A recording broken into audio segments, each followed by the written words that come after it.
and thank you for joining us for yet another episode of That Solo Life, the podcast for PR pros and marketers who work for themselves. I am Michelle Kane, and my company is Voice Matters, and I am here as ever with my fantastic co-host, Karen Swim. She is the leader of the pack that is Solo PR Pro. How are you today, Karen? I am doing really great, Michelle. Thank you. How are you? I'm good. Well, by the time this post, we'll be climbing out of the first month of 2021, and just, there's change in all directions, but it feels like, Yeah. positive, sparkly change, which, really led us to our topic today of, work, life, not balance. Oh no, work, life, fluidity. Yeah. We've been hunkered down for Yes. I'm so here for the work-life fluidity. I think work-life balance is months now. so old. Um, it's so old school. It's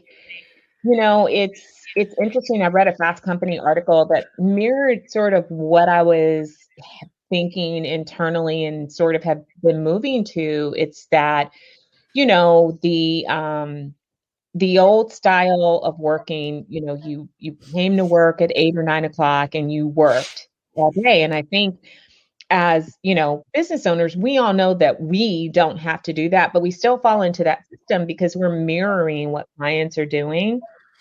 But it's time, like, can we just drop that? Can we move away from that? And maybe we set the tone. I think the workforce at large is starting to shift and to make some changes, and they're starting to realize that their definition of productivity is out of whack. Like, it's not necessarily productive. You don't have happy, healthy, whole, or high performing people when you are like chaining them to a desk for 6 hours a day.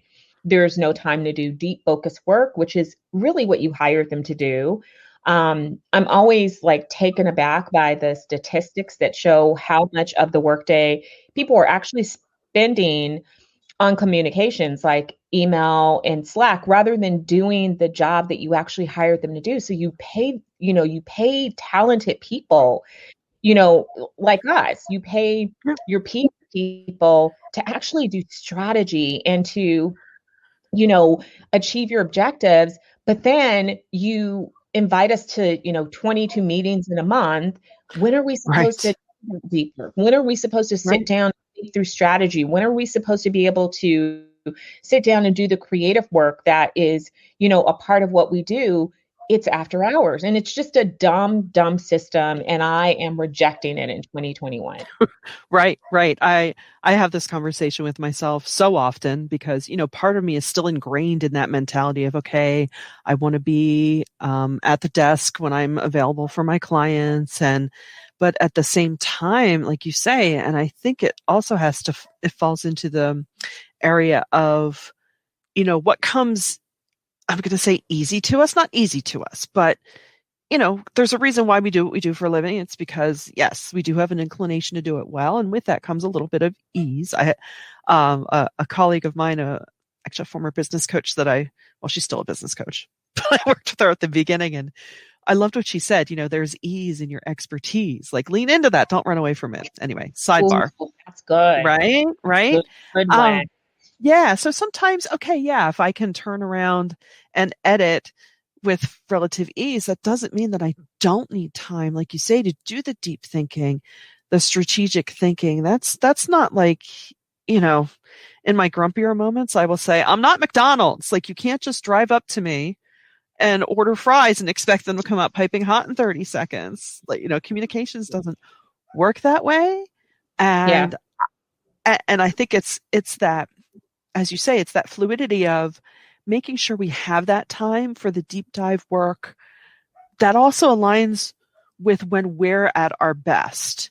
I know Absolutely. we talked about this off air a little bit. Like, one day I didn't sincerely begin what I would consider at my desk working until 10:45, 11 o'clock. And, good girl 9 to 5 me is like horrified by that. But, the professional who knows, well, okay, 11 to 5 or 6 or so. Yeah. I'm pretty much going to be going through the things that I need to do. And guess what? That's perfectly acceptable. So, you know, Yeah. The Fast Company article, and I highly recommend that you all seek it out. I'll uh, find the title and shoot it off, and we'll put it in our show notes. But yeah. the article really talked about, these old silos of life and work needing to be siloed. And so uh, it called it out in such a way that I'm like, "Ugh, you're right. Like you have the, we're all like working so hard, racing towards these 2 days in a week where we cram in our life." And they were saying like, what would be wrong if you spent more time on your life every day? And then maybe even on the weekends, that means like a little less family time, but it's a little less family time as you're, maybe getting things done in a time that works for you. But it won't matter because now it's not like Saturday's the only time of day that mom and dad have to spend with the kids, or you have to spend with your loved ones and your friends, if you do that consistently throughout the week. And it just made sense to me. Like our lives, we sort of put them on hold. And I even Hmm. know some that won't do doctor's appointments or, nail appointments or, all of the other things that we want to do until after hours or the weekend. And I think that that's way more stressful. So why not structure our days for life plus work instead Hmm. of, this mindset of Monday through Friday is work and work only during these hours. And I mean, I know that sometimes some solos will take time during the week, but you feel like you're taking time. You feel like it's PTO. You don't feel like, well, this is my norm. Hey, on this day, I'm going to work 2 hours and then I'm going to go to a museum. Or, you know what? I'm going to spend this day reading a book. That's just, and to me, those things enrich your work life. Like we are a whole person, we're not segmented. And every part of you, if you bring every part of you to your whole life, I just think that it makes for a much healthier, um, mentally healthy, and just professionally and personally healthy person.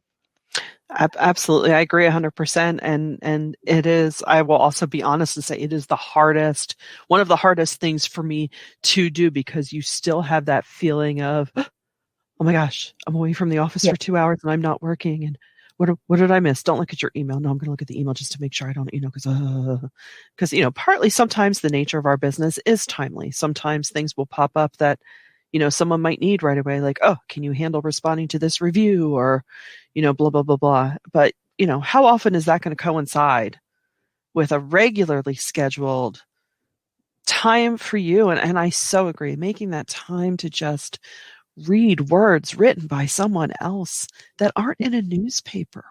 That Yeah. not to you know what I mean? Like that isn't work related, or even if it is something to enrich an area that you want to get better at, or learn more about, or just that beach read that you haven't gotten to. Looks at herself in January that she still didn't finish the summer book. Anyway, um, and I. Taking that, 2 hours to have peaceful work time where you Mhm. are, and I mean, this is not, because we've been working this way for so long, it's really ingrained. So this is like a huge behavioral change. Massive. But I think that you could do it in baby steps. And it Yeah. really kind of starts with looking at your entire week. Yeah. And instead of thinking about it like these are work hours and these are off hours, looking at your days as a whole day and planning your whole day, and not saying, oh, I have to work from, 8 to 5 or 9 to 6 or whatever. Yes, you have meetings, and, for those, unfortunately, we've got to coordinate with other people. I wish everybody would just do what I say and meet when I say that I want to Right. meet. And not 8 a.m. Happen. I have control over some of that, but Yeah. some of you have to play nice with others. But so you have your meetings, and that's a part of your life. But what other life things are you working into your days? Are you really living a full life, or are you just grinding and then limping towards Friday going, oh my God, you know.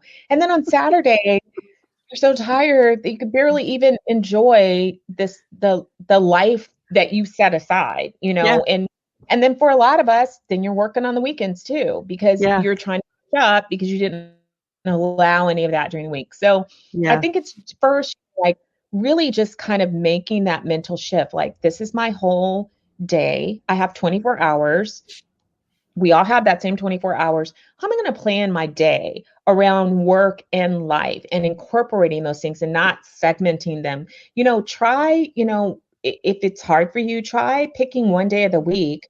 Maybe it's a day that's a natural day that you're light on meetings, and try organizing it a little bit different and see if that works for you and build up that habit. Because, you know, I've been doing this slowly over time, and I got to tell you, it just, um, and I'm not fully there, but it's less stressful. And Hmm. the thing that I did get really serious about last year is blocking out time to think.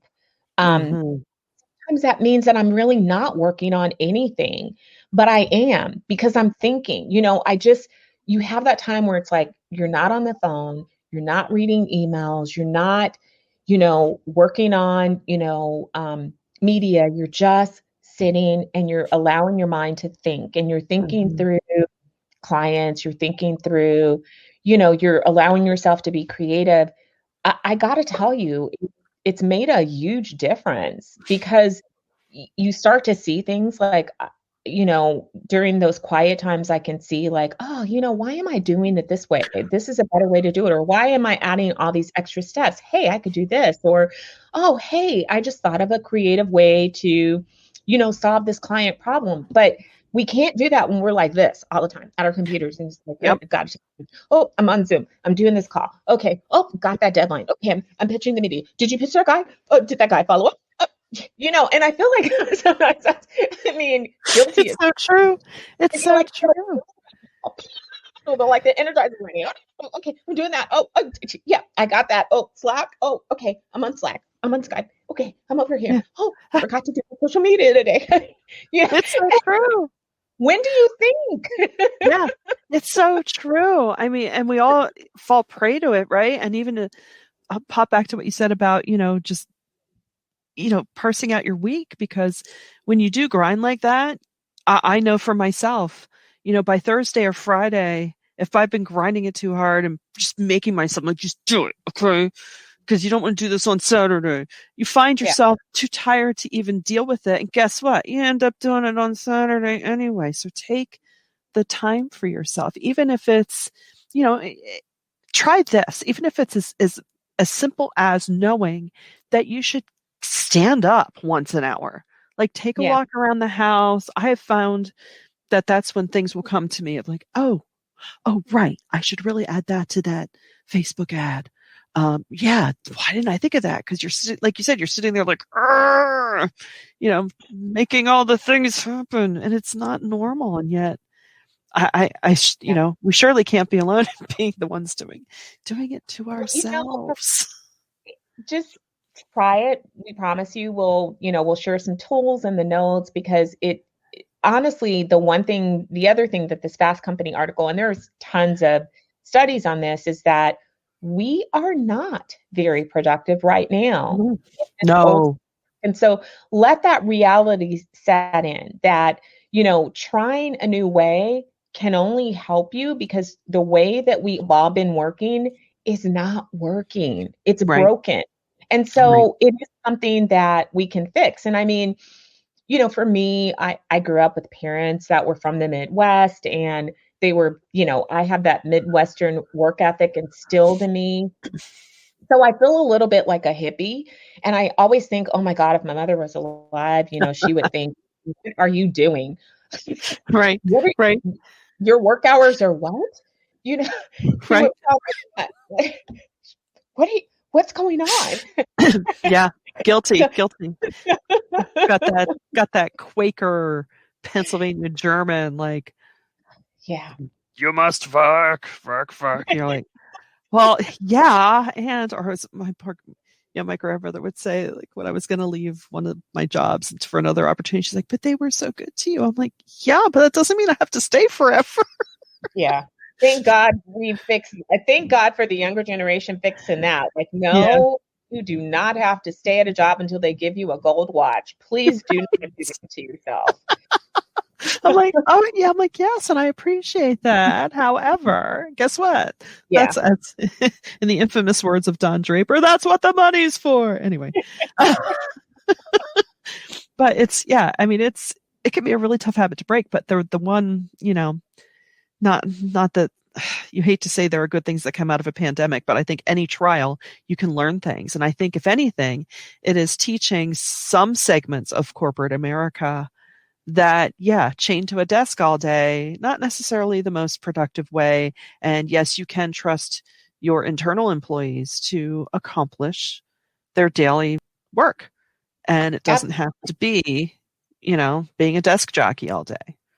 absolutely. I think now is the time to master the future of work because it's really here. And corporations, especially coming out of this pandemic, they're looking at more of a blended workforce, which means on premise and remote. But it also means integrating people like us, Right. micro agencies and solos into their talent mix. And so I think learning to master your productivity and your schedule and not putting your life on hold for work, but seeing it as, a fluid rather than siloed way of living can work in your favor. And I think that we can set the tone and teach other people how to be more productive. We can be our own case studies and we can lead our clients into this new landscape because it is changing. And Hmm. again, I think, I credit millennials also with this, with demanding more of life itself. They are all about experiences and meaning and value. And so they're looking at some of the old systems and going, well, that's stupid. And, Hmm. while I may not agree with every opinion, I do think, and smarter minds than I agree that what we're doing right now is really not working in our favor. Right. No, it's so true. And, with that, I think comes the shift of value versus hours put in. And I think that might be the largest lesson for corporate America to learn, because I would imagine, if you're working in a big corporation, your fear would be, oh my gosh, but if I'm working less time, Yeah. are they going to dock my pay? This, that, and the other. And it's like Yeah. you would sincerely hope, and I have to say I'm a little cynical about this, you would sincerely hope they wouldn't say, well, it only took you that much time to do that, so this is how it's going to go. Um, if you'd like to get away from that, it's like, yes, but the value I bring to this, the experience I bring to this, the fact that, oh, it was done right the first time, I'm going to get penalized for that? Really? Oh, okay. So I'll just be mediocre. I mean, that's a whole other conversation to have. And that's kind of partly why we're solos. Yes, it is. I mean, for us, it's really, really leaning into many of the reasons that we started our own business. We're not taking advantage of it. And so I do think that we're in a great position. And there's no one, I say this to my colleagues and we support one another. And Michelle and I have had these conversations as well. You just have to reinforce that for one another and remind each other, like, it's really okay. Like, Mm-hmm. go do that appointment. Go sit down and read a book. I mean, go to the beach for God's sake. Mm-hmm. Yeah. Yeah. That's why we did this. We are in charge. It is our business and you get to run it the way that you want to run it. And our clients are not our bosses. They're No. not our masters. We are in a cooperative relationship. And yeah, that's my dog, by the way. So that background noise. Hey, that's okay. Look, we can hear Major and Champ during press briefing. All bets are off. All the dogs can bark now. It's all good. Um, But right, they're all welcome. yeah, I mean, ask yourself, when's the last time you just took a plain old mental health day? I honestly cannot remember. And I I think I'm have due. I built them in my calendar this year. I'm like, we are not going to leave Yeah. this to chance because 2020 did teach me some lessons and I'm trying to make those stick. Yeah. Yeah, me too. Don't be afraid you're going to miss something, or you'll get everything done. It'll all be okay. And So, a perfect example yesterday, I had a personal appointment outside of the office during the middle of the workday, noon. And there were just like these requests coming in, like threatening my time. And I said no to something. And I was like, I'm not going to be around. And I let one of my team members take it. yeah, Um, Really, she was the most important person for that particular meeting anyway. I didn't really need to be perfect. there. Yeah. Um, so I went off and I did my thing and enjoyed it. And turns out didn't even happen. They rescheduled it. And the lesson to me was the old you would have completely like rearranged your whole day for this particular person and not said, hey, you know what, I'm not available at that time, and not put Hmm. yourself first when I have every right to do that. And then you would have ended up not having your thing happen and then not having this meeting happen. And you've rearranged your whole day for this one person. And so I know that everyone that's listening to this can relate to that exact situation. How often have you rearranged a day only to have somebody change the schedule at the last minute and updo all your plans? Right. Updo. Yeah. I can't think of Undo, the word. I need more coffee. undo, Undo. unravel. I was like, are you getting an updo? Are you going to Upend. was it a Upend. hair appointment? Upend. Upend your whole plan. Up and there we go. That's the one. Hello, folks. I'm Karen Slim. I'm here all week.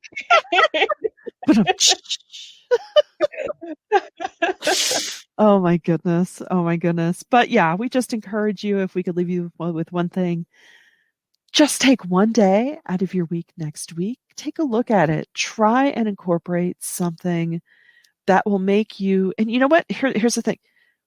Rely on think about how that day will feel when you do it that way, right? So you won't be all like, oh, is that person going to text me? Is that person going to call me? And I don't know. I don't want to jinx myself, but I think I've kind of broken myself of that. I'm like, you know what? If they do, they do. I will get back to them. So, turn off your drive-through window light and just try to arrange a day that could be, one of the reasons you went into business for yourself in the first place. And sometimes I don't want to say sometimes, oftentimes we do have to take the time to remind ourselves of that. So we want to hear from you. Hit us up at soloprpro.com. Tell us your tips for work-life fluidity. And as promised, we'll put that Fast Company article and some other things in the show notes. And we hope if you're getting any benefit from this, that you share. Give us a nice review, maybe, if you feel so inclined to take 20 seconds. And until next time, thanks for listening to That Solo Life.